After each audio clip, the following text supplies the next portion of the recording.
Hey everyone, and welcome to this deep dive Yeah. where we're going to be heading over to Pakistan to explore a situation that's impacting Okay. hundreds of thousands of people. Yeah. So we're going to be talking about Right. a huge wave of emigration, particularly young folks Gotcha. who are leaving in search of better prospects. And what we're about to uncover might just surprise you. It's definitely a multifaceted situation with wide-ranging effects. Yeah. It really is. Yeah. To give you some background, Pakistan has a rich history and a remarkably young population. Mm-hmm. About 2/3 are under 30. Wow.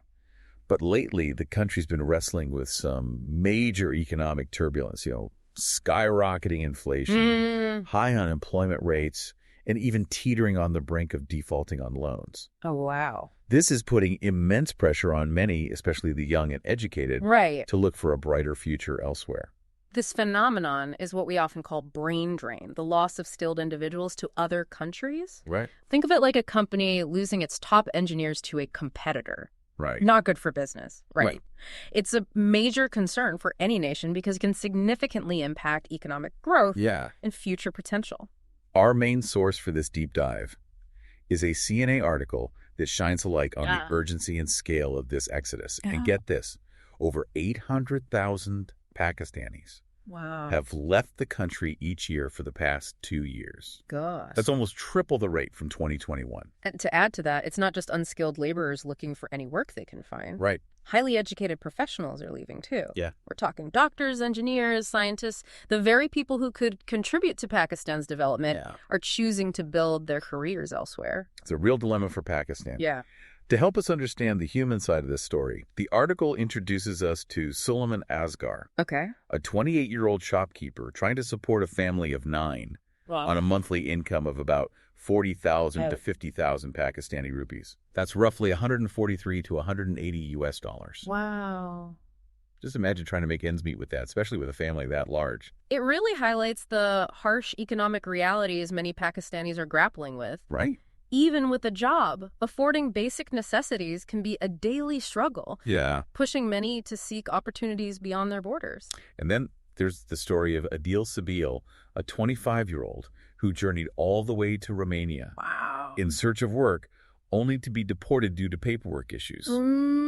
He simply wants to support his family, but feels trapped by the limited prospects in Pakistan. Yeah. These stories paint a picture of the desperation many young Pakistanis feel. Right. They're willing to risk it all for a chance at a better life. What's fascinating here is that despite the scale of this exodus, Pakistan's government doesn't necessarily see it as a bad thing. Yeah, that's right.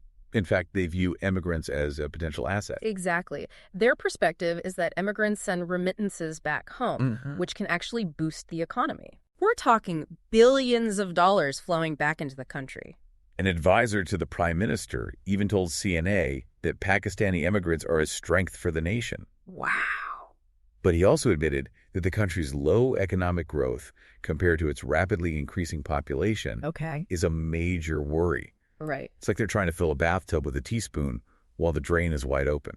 It's a complex situation indeed. Right. On one hand, you have the immediate economic benefits of those remittances. Right. But on the other, there's a risk of losing a substantial portion of the workforce. Yeah. Particularly those skilled and educated individuals who could be driving innovation and future growth. It's a classic short-term gain versus a potentially massive long-term consequence situation. Right. And some experts are sounding the alarm bells, urging immediate action. Okay.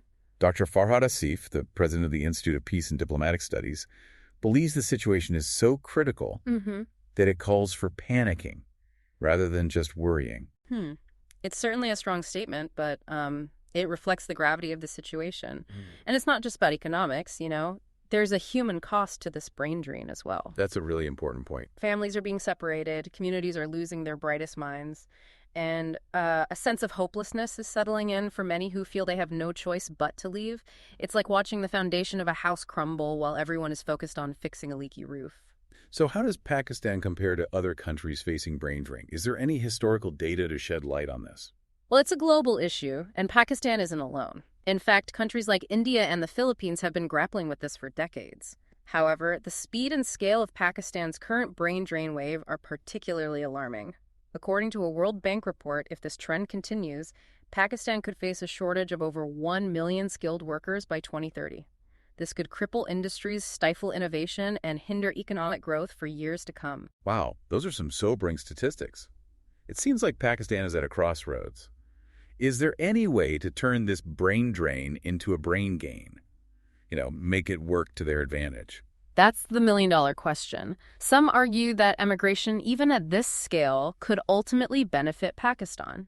The idea is that those who leave gain valuable experience and skills abroad, sort of like an investment, right?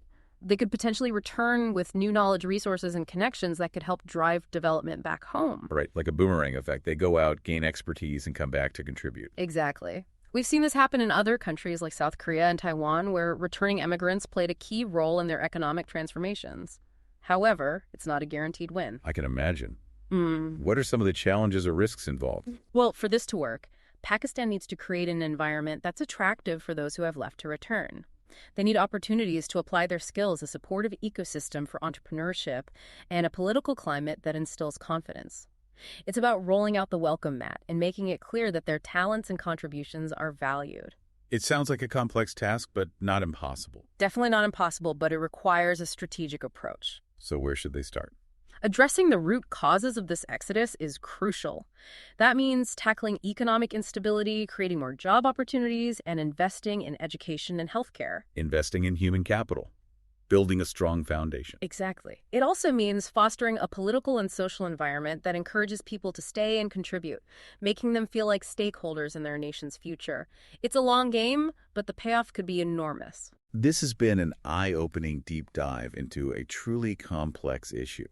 For our listener who has been on this journey with us, what would you say is the key takeaway here? Yeah, it definitely has given us a lot to ponder. I think the key takeaway here is that Pakistan is at a crossroads facing a challenge that could either cripple its future or become a catalyst for positive change. It all boils down to the choices they make today. I completely agree. The brain drain is both a symptom of deeper issues and a potential opportunity. If the government can tackle those underlying issues, create an environment that fosters innovation and entrepreneurship and leverages the skills of those who have left, it's possible to turn this brain drain into a brain gain. But it demands a concerted and strategic effort. It's like they need to shift the narrative, change the perception of Pakistan from a place people are fleeing to a place where they dream of building a future. Precisely. And that brings us to a thought-provoking question for you, our listener. We've talked about the potential for those who have emigrated to return with new skills and resources contributing to Pakistan's growth. But what if we flip that concept on its head? What if instead of focusing solely on the return of those who left Pakistan, focuses on creating an environment so attractive, so dynamic, so brimming with opportunities that it not only slows down this exodus, but actually attracts talent and investment from other countries? Wow, now that's a bold idea. Yeah. Imagine a Pakistan renowned not for its economic struggles or political instability, but for its innovation, its thriving arts and culture, seen its entrepreneurial spirit, a place where individuals from around the world are eager to live, work, and contribute. It would require a fundamental shift in mindset, a commitment to building a future that young people believe in both within Pakistan and beyond its borders. Is it a pipe dream? Or is it a possibility waiting to be realized? We'll leave you with that question to contemplate. Thanks for joining us on this deep dive into the complex realities of Pakistan's brain drain. Until next time, keep exploring, keep questioning, and keep diving deep.